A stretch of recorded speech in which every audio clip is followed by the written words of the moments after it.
How to make mushroom pasta with salmon. Boil water and add generous amount of salt.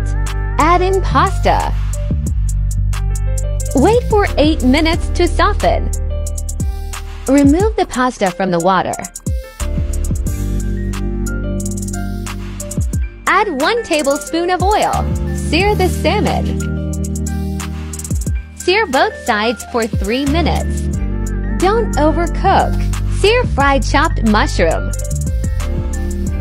Add pepper and salt. Add a slice of butter for creamy taste. Pour in all-purpose cream. Simmer until all flavors blend together.